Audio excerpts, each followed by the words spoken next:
नमस्कार. जय महाराष्ट्रच्या थेट अचूक बिनधास्त या खास कार्यक्रमात आपल्याकडे आज आलेत ज्येष्ठ राजकीय सामाजिक नेते कार्यकर्ते बाळासाहेब आंबेडकर. बाळासाहेब, गुजरातमध्ये नुकताच अभ्यासक्रमातनं भारतरत्न डॉक्टर बाबासाहेब आंबेडकरांच्या विषयीचा एक धडा काढून टाकण्यात आला. काय प्रतिक्रिया आपली? परमारांचा तो धडा होता अशी माझी माहिती आहे त्याच्यामध्ये. आणि त्याच्यामध्ये बाबासाहेबांनी बुद्धाला का स्वीकारलं याच्या संदर्भातलं एक विवेचन होतं. मी असं म्हणेन की दिस इज म्हणजे बी जे पीचं सरकार आल्यानंतर हे फॉलोआउट होणारच. त्याचं नवीन आहे असं मला काही वाटत नाही आहे. ज्या ज्या गोष्टी हिंदुत्वाच्या अजेंड्याच्या विरोधात येणार त्या गळणार. तेव्हा या सरकारच्या विरोधात लढण्यापेक्षा आम्ही असं ठरवलं आहे की थेट सामान्य माणसापर्यंत जाऊन हे इश्यूज भिडवायचे त्या सगळ्या ह्याच्यामध्ये, की तुम्ही आता डिसाईड करा ह्याच्यामध्ये की ही जी टेंडन्सी आहे ही टेंडन्सी फॅसिझम हिटलरशाहीची टेंडन्सी आहे की नाही ह्याचं तुम्ही ठरवा आणि येणाऱ्या 5 वर्षानंतर मग त्या प्रमाणात तुम्ही निर्णय द्या. नाही, आत्ताच खरं तर म्हणजे ह्याच सरकारने आता 10 महिने 11 महिने झाले असेल, ह्याच सरकारने खरं तर ते पुस्तक ह्या अभ्यासक्रमामध्ये आणलं होतं आणि जेव्हा त्यांच्या लक्षात आलं की काहीतरी आक्षेपार्ह आहे तेव्हा त्यांनी नाही, ते काढलं. म्हणजे अगोदरपासून होता परमारांचा लेख जो जे नाही, हे अभ्यासक्रमाचं पुस्तक जे आहे ते नाही त्याच्यातलं सांगतो की हे परमारांनी लिहिलेला असणारा लेख होता, आर्टिकल होतं ते.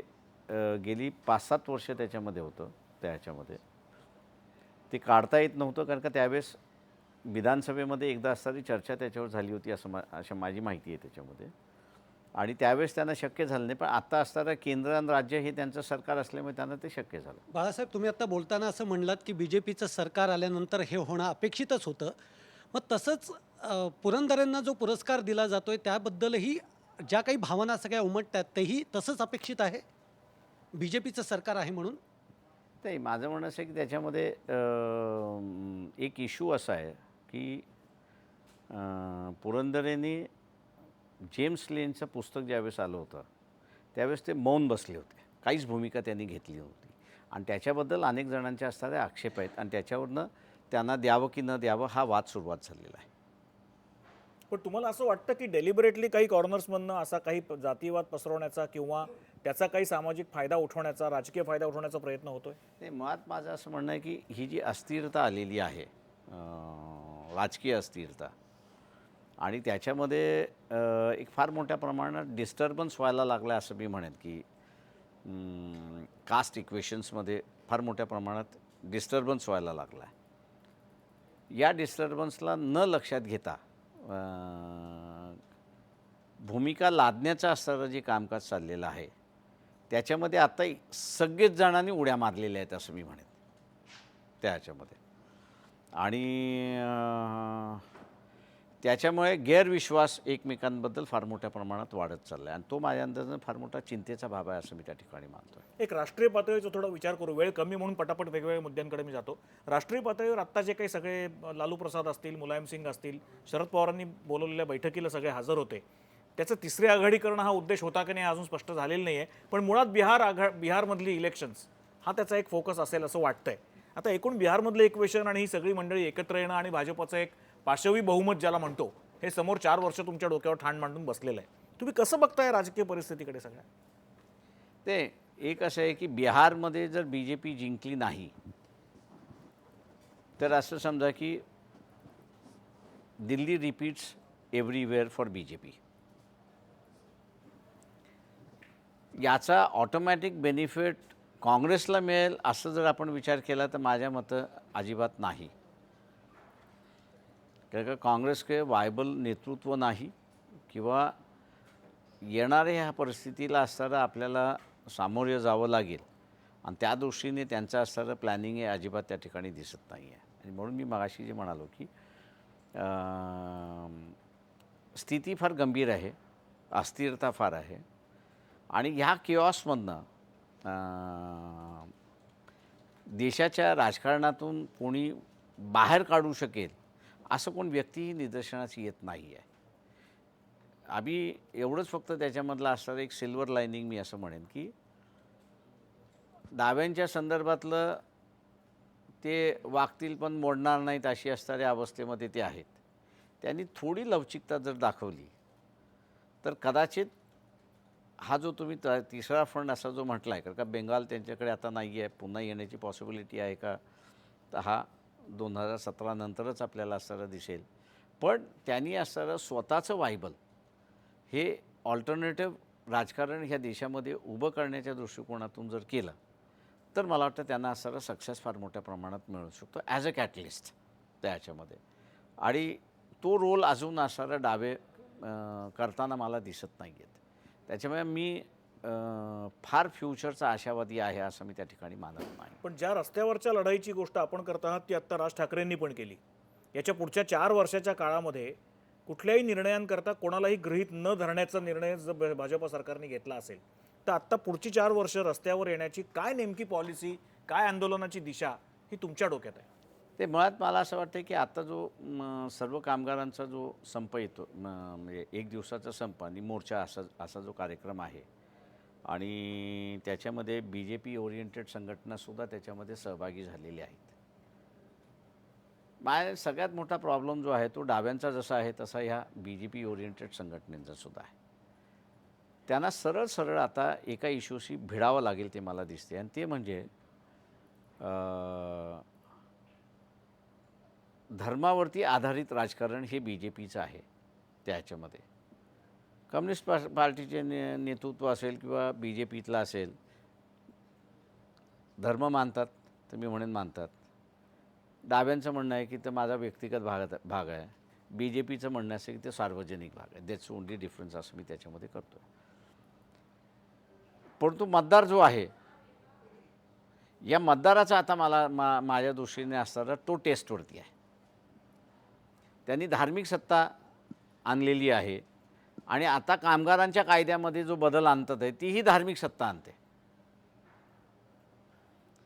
त्याच्यामुळे कामगारांना आत्ता डिसाईड करावं लागेल की बाई धार्मिक सत्ता माझे अधिकार काढणार असेल तर मी त्यांच्याबरोबर राहायचं की माझ्यासाठी लढते त्या सगळ्या डाव्या पक्षाबरोबर किंवा कामगार संघटनेबरोबर राहायचं.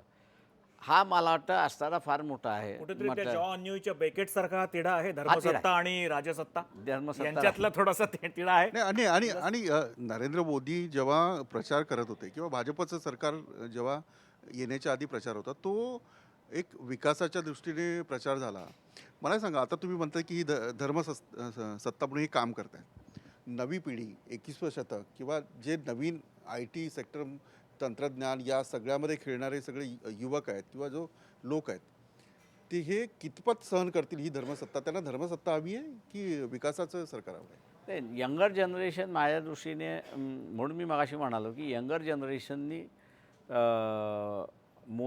मोदींमधून फार मोठा बदल त्यांनी पाहिला होता. आता प्रश्न असा आहे की त्याच्यामधला तो बदल त्यांना दिसत नाही आहे. जे सगळ्यात मोठी पहिल्यांदा चूक झाली असेल असं मी म्हणेन, चूक म्हणण्यापेक्षा रॉंग पॉलिसी मी असं म्हटलं तर शब्द उपयोग होईल त्याच्यामध्ये, तो म्हणजे की इथल्या विकासाची ज्या दोऱ्या आहेत ह्या यंगर जनरेशनच्या हातामध्ये देण्यापेक्षा त्यांनी असणारं बाबा इथला असणारं इंडस्ट्रीयल लीडरशिप जी आहे ही इंडस्ट्रीयल लीडरशिप मल्टीनॅशनल्सकडे त्यांनी असणारा पाहिलेली आहे.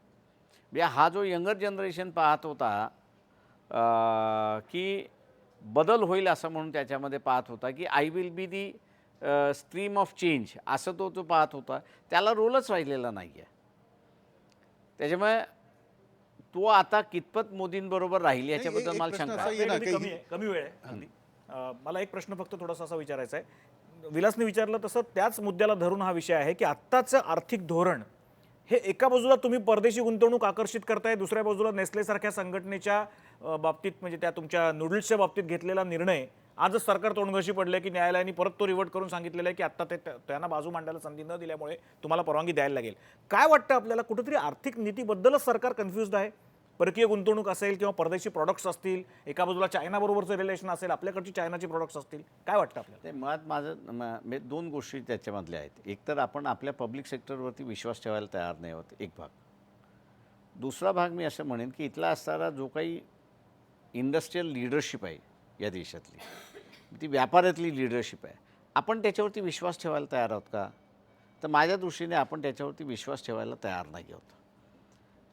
एक तर त्यांनी पैसे चोरलेत का, तर माझं म्हणणं असं आहे की येस चोरलेत, ह्याच्याबद्दल दुमत नाही. पण त्याच्यामध्ये तो एकटा नाही, इथले राजकारणीसुद्धा इन्व्हॉल्व आहे. त्याच्यामुळे त्याला एकट्याला दोष देऊन चालणार नाही.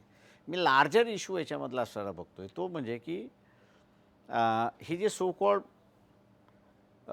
कास्टिस्ट रिलिजियस फोर्सेस या देशामधल्या ज्या आहेत, त्यांना बेसिकली इथे भीती वाटते का, की या देशातला इंडिपेंडंट इंडस्ट्रियल लीडरशिप उभी राहिली, व्यापारामधली उभी राहिली, तर तो हे जे कास्टिस्ट रिलिजियस पॉलिटिक्स आहे त्याला तो मदत करणार नाही.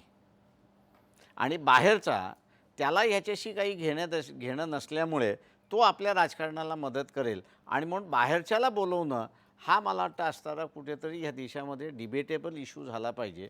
तेव्हा कुठे संघटना आणि ह्या इतर आपल्या भूमिका स्पष्ट करतील असं मला वाटतं. एक शेवटचा प्रश्न, तो म्हणजे तुमच्या जिव्हाळ्याचा, शेतकऱ्यांचा आणि कष्टकऱ्यांचा. मला सांगा, शेतकरी आत्महत्या थांबवण्याचे अनेक प्रयत्न होत आहेत, चाललेत, पण मुख्यमंत्री आश्वासनं देत आहेत आणि कित्येक महिन्यानंतर सुद्धा ती पूर्ण होत नाही आहेत. हे तिथलीच लोक परत उपोषणाला बसून सांगतात, शेतकरी उपोषणाला बसून सांगतात. काय वाटतं तुम्हाला या नवीन राज्य सरकारच्या, म्हणजे आपल्या राज्यातल्या सरकारच्या भूमिकेबद्दल तुम्हाला काय वाटतं? काय झालं पाहिजे नक्की? मुळात असं होतं की काँग्रेसमधला जो काही, म्हणजे काँग्रेसमधला जी काही कोऑपरेटिव्हमधली लीडरशिप उभी राहिली त्यांनी शेतकऱ्यांचं भलं करण्याचा प्रयत्न केला. त्याच्यानंतरची जी लीडरशिप उभी राहिली त्यांनी कोऑपरेटिव्ह मोडण्याचा प्रयत्न उभा केला आणि तो खाजगीकरण करण्याचा प्रयत्न केला त्या सगळ्या ह्याच्यामध्ये. त्याच्यामुळे शेतकरी पुन्हा असताना तिथे बळी पडला. आत्ताची जी काही BJPची असणारी जी काही लीडरशिप आहे ही व्यापाऱ्यांची लीडरशिप आहे मोठ्या प्रमाणात. तेव्हा मलाच स्वस्तात स्वस्त त्या ठिकाणी मिळालं पाहिजे या हेतूने ते शेतकऱ्याचा माल पहिल्यांदा किती किमतीत घेतला जातो आणि शेवटच्या किमतीमध्ये किती घेतला जातो याची जर तफावत आपण बघितली तर ही 200% आहे. किंवा त्याचा जो माल विकत घेतला जातो तो प्रोसेस केल्यानंतर तो जर मार्केटमध्ये आपण जर किती ह्याच्याने विकत घेतली तर त्याच्यामध्ये 600% हा डिफरन्स आहे. काय ताबडतोब काय करायला पाहिजे असं वाटतं तुम्हाला? माझं म्हणणं असं आहे की ताबडतोब इथला असणारा पणन महासंघ आहे, MEIDC जे आहेत की ज्या ॲग्रो इंडस्ट्रियल सेक्टरमध्ये आहेत, त्यांनी बसून मार्केट इंटरव्हेन्शन्स केले पाहिजेत. मार्केट इंटरव्हेन्शन्स करून त्यांनी ताबडतोब प्रोसेसिंग इंडस्ट्री जी आहे ती त्यांच्याकडे आहे त्याला हे करून हा जो मधला 15% म्हणजे 15 जण 5-5% जो प्रॉफिट घेतात आहेत तो थांबवून त्याच्यातला 50% प्रॉफिटसुद्धा शेतकऱ्याच्या पदरामध्ये टाकला तर ही त्याच्या आत्महत्या थांबतील. पण तेवढंच करून चालणार नाही, तर पेरिनियल क्रॉप घेण्यासाठी तुम्हाला पाण्याचं नियोजन करणं हा त्याच्यातला महत्त्वाचा भाग आहे. मला असं वाटतं बाळासाहेबांशी आपण आज खरोखर थेट अनेक विषयांवर गप्पा मारल्या. अगदी ज्युडिशरी असेल किंवा केंद्र सरकारचं धोरण असेल, फाशी का जन्मठेप अशा विषयावरची त्यांचे काही मतं असतील, किंवा या देशातला कष्टकरी, शेतकरी, कामगार याच्याविषयी त्यांच्या मनात असलेली कणव आणि त्याच्या भोवती त्यांनी त्यांचं निर्माण केलेलं आंदोलनाचं एक विशिष्ट स्थान आणि त्याची दिशा, या सगळ्याविषयी आपण त्यांच्याशी बोललो. बाळासाहेब, या थेट अचूक बिनधास्तमध्ये आपण सहभागी झालात आणि आमच्या सगळ्या प्रश्नांना नेहमीप्रमाणे दिलखुलास आणि परखड उत्तरं दिली, ज्याच्याकरता तुम्ही प्रसिद्ध आहात, त्याबद्दल मनापासून आभार. आपण आज इथेच थांबतो. पुढच्या कार्यक्रमात आपण भेटणार आहोत असाच एक विषय घेऊन नवीन व्यक्तिमत्वाबरोबर थेट अचूक आणि बिनधास्त बोलण्यासाठी. तोपर्यंत बघत राहा. जय महाराष्ट्र.